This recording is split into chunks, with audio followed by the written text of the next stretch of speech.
So long before the Christians arrived on our shores, Britain was populated during the Iron Age by groups of Celtic tribes.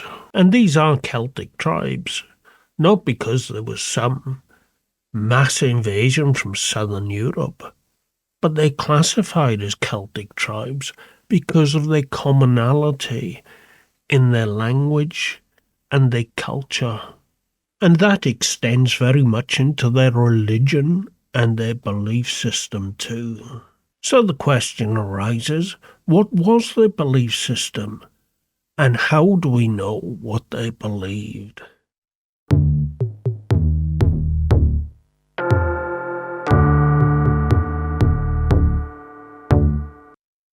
So the big problem in understanding anything about what the Celts believed is due to the fact that they never wrote anything down.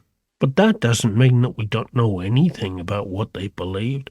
We know rather a lot from the archaeological record and through the historical narratives of the Greeks and Romans. And then there's the Welsh and the Irish mythological narratives that can also help us to piece some of those things together. So let's start from the very beginning. The Celts, like all the cultures in northwestern Europe, had their ancestral roots right back with a group of peoples that we call the Proto-Indo-Europeans. And when we dig in, we find a whole host of commonalities amongst the belief system and religions of, say, the Slavs, the Germanic, and the Celtic peoples. And this cross-referencing between the various cultures, some of which we know more about than others, helps us to fill in those missing pieces.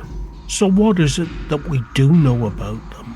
Well, we do know that Celtic Polytheism was one of the most widely followed systems of polytheism of the Indo-Europeans. And of course, polytheism just refers to the fact that they venerated multiple gods rather than monotheism, a single god.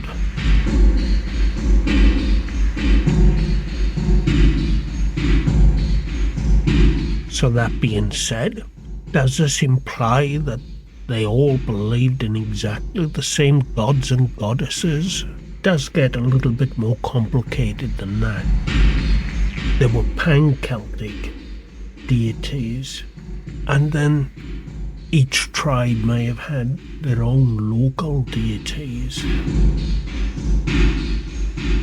Pan-Celtic deities, of course, are those deities that would have been venerated and known about universally through the Celtic tribes, and those would include gods such as Lugh and Belenus and goddesses like Epona and Rosmerta. Local deities and tribal deities could have been anything, such as a protector god of the tribe, or a goddess of the waters, or a spirit of the forests and the woodlands. Not only would there be spirits or gods protecting the forests, but, for instance, the mountain itself could be a god. Yes, and the lakes and rivers too. And this is because the Celts, well, they weren't just polytheists believing in many gods, but they were also animists. And an animist is one that believes that there is divinity in everything.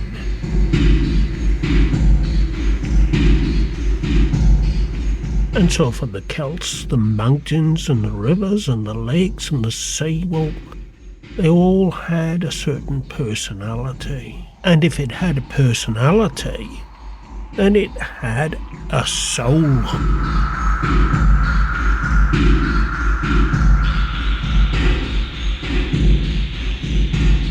What they really truly believed in is that there wasn't just the physical world, but there was an other spiritual world, and all things were created and existed in this other world, this spirit world, before it was manifest into the real world.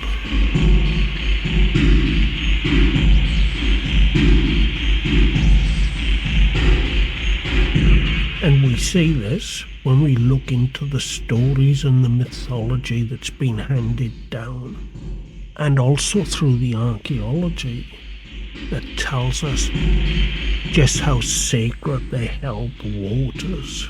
And it was those waters that rested over one of these other spiritual worlds. And in the waters, of course, they could see in their reflection the boundaries between the two worlds. But it wasn't just two worlds they had. Like everything in Celtic society revolved around a triplicity.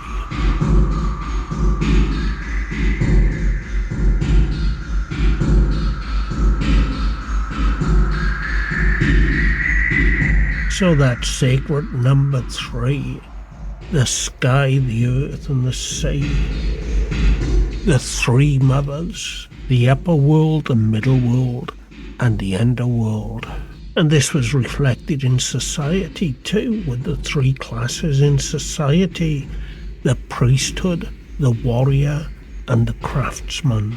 But what about the king or the queen? The Celtic tribes all had leaders, and that's a very interesting question.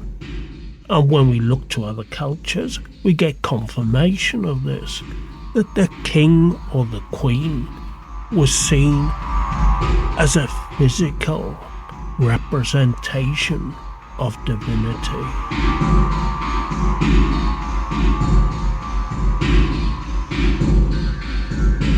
The king would be the mediator between the gods and the people.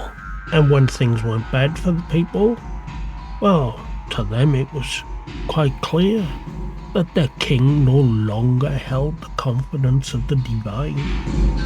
And so perhaps it was now time for a new king.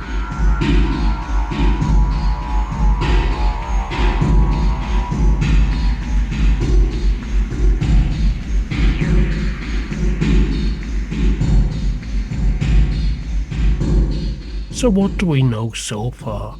Well, we know that the Celts were animists, and they believed that there was a spirit of divinity that existed in everything. And we know that they were polytheists, with gods that personified nature and resided over those important elements of Celtic culture,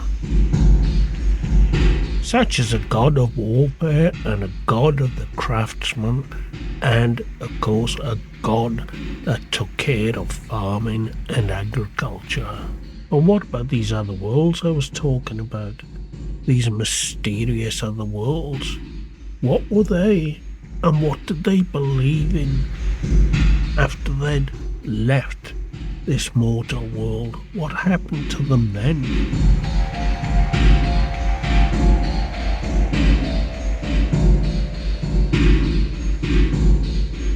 Well, this other world was known as a Nuban to the Brythonic Celts, and most often when they spoke of a Nuban, they were speaking of the underworld. But there was also the world above, the world of the sky, the world of enlightenment and creativity. But there was also the world below, the world of the ancestors and wisdom. And they believed that this underworld could be accessed in a number of ways. One method would be through a hole in the ground, like a cave that would lead down to the underworld. And then there were beliefs that the underworld could be accessed from beneath the waters.